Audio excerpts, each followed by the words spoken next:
The tuition increase, or no tuition increase, that's for in-state students? That's in-state students. So I assume that with respect to out-of-state students, tuition increase could be implemented. We have on the March ballot, we have a tuition increase for non-resident supplemental tuition that's pegged at inflation, a 2.6% increase. On the March, March Regents agenda. Yeah, I'm I sorry. see, I see. The ballot, yeah. So that does create some funding disparity among the campuses, correct? Given the percentages of out-of-state students that some have versus the percentages that other campuses have? That is correct. Yeah, non-resident tuition stays on the campus where it's generated. Is there any thought to revisit the way that money is allocated to deal with those campuses that aren't able to benefit from whatever it is, 20% out-of-state student enrollment?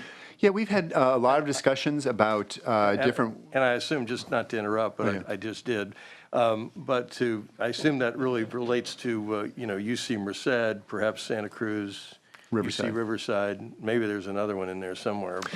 Yeah, actually, if you look at it now, we adopted the cap on non-resident enrollment at 18% 2 years ago. There are 4 campuses, Irvine, San Diego, Berkeley, and UCLA, that were above that cap, so are in the low 20% range. Davis just hit the 18% cap.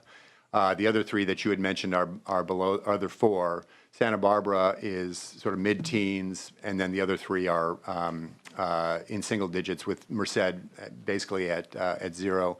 There are a lot of disparities in non-traditional revenues at our campuses. It's not just non-resident tuition. It's patent revenues. It's indirect cost revenues from research. It is med center revenues. Actually, Chancellor White, when he was then Chancellor Wright at a different institution, and I worked on an effort to try to normalize that funding. It was called rebenching 8 years ago or 7 years ago.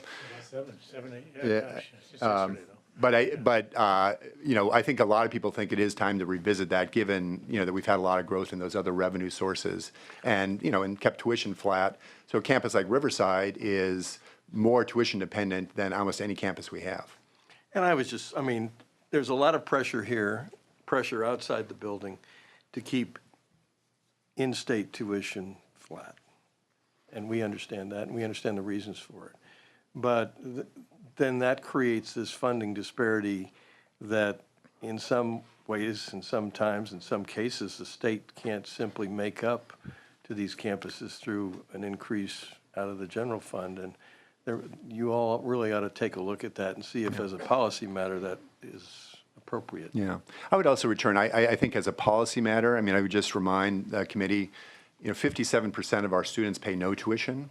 And tuition is the primary source of our institutional financial aid, what we call return to aid.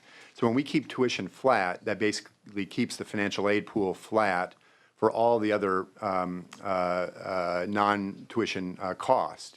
As Chancellors Oakley and White noted, the cost of housing, the cost of books, the cost of food.